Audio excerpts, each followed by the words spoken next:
आठवें वेतन आयोग में इस समय आखिर चल क्या रहा है?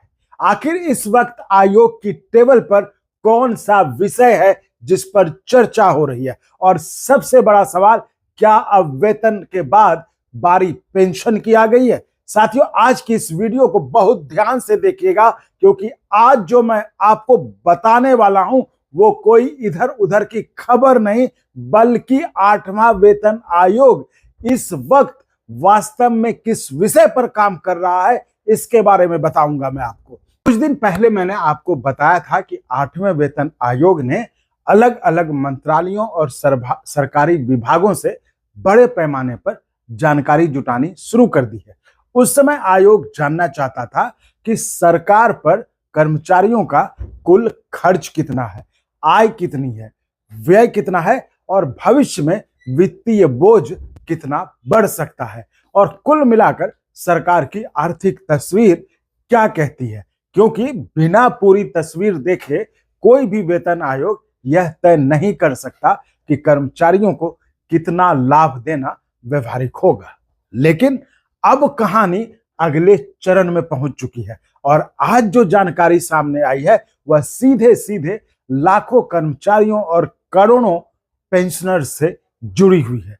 क्योंकि आठवें वेतन आयोग में पेंशन पर चर्चा शुरू हो गई है। लेकिन रुकिए, इसका मतलब यह बिल्कुल नहीं है कि ओपीएस वापस आ गई या एनपीएस खत्म होने जा रही है या फिर यूपीएस में कोई फैसला हो गया है, कोई बदलाव हो गया है।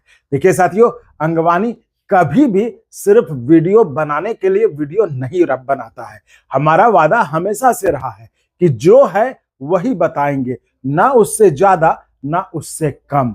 क्योंकि अंगवानी का मतलब कंफर्म्ड, ऑथेंटिक, क्रेडिबल। तो आइए अब जानते हैं कि आखिर आयोग पेंशन को लेकर कर क्या रहा है, आखिर हुआ क्या है।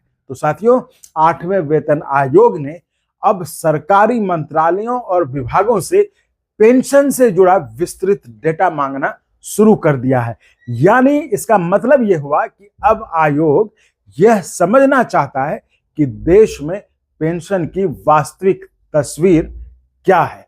कितने कर्मचारी रिटायर होकर पेंशन ले रहे हैं, कितना परिवार फैमिली पेंशन ले रहे हैं, कितने मामलों में पुरानी पेंशन की व्यवस्था लागू है, कितने कर्मचारी एनपीएस के अंतर्गत हैं, तो यूपीएस का दायरा कितना है, कितने लोगों ने यूपीएस लिया है, और सरकार पर पेंशन का कुल भार कितना पड़ा। यानी पहली बार आयोग जो है पूरे देश में वास्तविक पेंशन का जो पूरा आंकड़ा है उसको जो है वो उसका एनालाइज कर रहा है। अब सवाल, एक महत्वपूर्ण सवाल यह है कि आखिर आयोग जो है अचानक से पेंशन का डाटा जुटा क्यों रहा है। ये सवाल उठता है ना कि आखिर अचानक अब पेंशन का डाटा क्यों जुटा रहा है। तो देखिए, किसी भी वेतन आयोग का काम केवल वेतन बढ़ाना नहीं होता, उसे यह भी देखना पड़ता है कि सरकार भविष्य में कितना वित्तीय भार उठा सकती है, पेंशन के मद में कितना खर्च होगा, कर्मचारियों और पेंशनर्स का अनुपात क्या है, और आने वाले वर्षों में सरकारी वित्त पर इसका क्या असर पड़ेगा। यानी सिफारिशें बनाने से पहले आयोग एक मजबूत डेटाबेस तैयार कर रहा है। अब फिर है कि इस डेटा में शामिल क्या क्या है।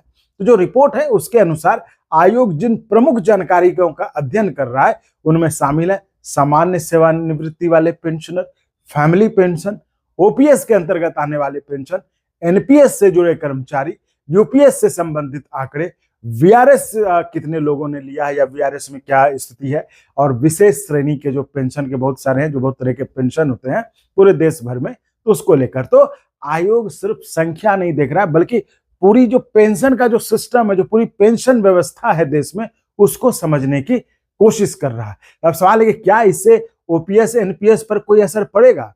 तो सबसे बड़ा सवाल तो यही है ना कि क्या मतलब ओपीएस वापस आने वाले, जिस तरह की चर्चा भी खूब हो रही है, क्या एनपीएस में बड़ा बदलाव होगा या क्या यूपीएस में कोई चेंज होगा। तो इस समय ऐसा कहना सही नहीं है, क्योंकि अभी आयोग केवल डाटा जुटा रहा है, कोई सिफारिश सामने नहीं आई है, कोई आधिकारिक निर्णय नहीं हुआ है, और किसी भी पेंशन व्यवस्था में बदलाव की घोषणा भी नहीं हुई है। लेकिन इतना जरूर साफ है कि जब आयोग पेंशन का इतना विस्तृत अध्ययन कर रहा है तो भविष्य में सिफारिशों में पेंशन एक महत्वपूर्ण विषय रहने वाला है। तो कर्मचारियों के लिए इसका क्या मतलब है? मतलब कर्मचारी, ये जो एक्सरसाइज चल रहा 8वें वेतन आयोग में, तो कर्मचारियों के लिए इसका क्या तो, तो मेरी नजर में, मेरी समझ से इस पूरी प्रक्रिया से 3 बड़े संकेत मिलते हैं। जी हाँ, 3 बड़े संकेत हैं। पहला है, 8वें वेतन आयोग सिर्फ वेतन वृद्धि तक सीमित नहीं रहेगा। दूसरा, पेंशन को लेकर विस्तृत वित्तीय विश्लेषण किया जा रहा है। और तीसरा, कि भविष्य में जो भी सिफारिश आएगी वो वास्तविक सरकारी आंकड़ों के आधार पर होगी, ना कि मतलब अनुमान पे होगी या हवा होगी। तो अब आगे होता है कि अब यहां से आगे क्या? देखिए, डाटा जुटाने की पूरी प्रक्रिया के बाद आयोग जो है इन सभी आंकड़ों का विश्लेषण करेगा। फिर कर्मचारी संगठनों, पेंशनर संगठनों, विभिन्न मंत्रालयों और विशेषज्ञों से मिले सुझाव के साथ अंतिम सिफारिश का मसौदा तैयार किया जाएगा।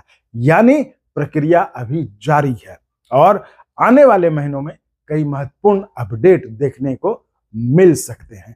तो साथियों, आज की सबसे बड़ी अपडेट यही है कि 8वें वेतन आयोग में अब पेंशन पर गंभीर स्तर पर काम शुरू हो चुका है। फिलहाल चर्चा डेटा पर है, विश्लेषण पर है और भविष्य की सिफारिशों की तैयारी जोरों पर है। तो जैसे जैसे कोई आधिकारिक जानकारी सामने आएगी तो सबसे पहले और सबसे भरोसेमंद विश्लेषण आपको मिलेगा सिर्फ अंगवानी पर। तो अगर वीडियो पसंद आई हो तो इसे अपने सभी कर्मचारी साथियों और पेंशनर्स तक जरूर शेयर करिए और कमेंट करके बताइए कि क्या 8वें वेतन आयोग में सबसे पहले पेंशन सुधार होना चाहिए या वेतन वृद्धि होना चाहिए। तो वीडियो को लाइक करिए, चैनल को सब्सक्राइब करिए और बेल आइकन जरूर दबाइए ताकि इन सब चीजों पर जो भी वीडियो आए वो आपको सबसे पहले पता चले। तो चलिए साथियों, इस वीडियो में फिलहाल इतना ही। मिलते हैं अगले वीडियो में आपसे ही जुड़ी किसी और बड़ी खबर के साथ। तब तक के लिए धन्यवाद।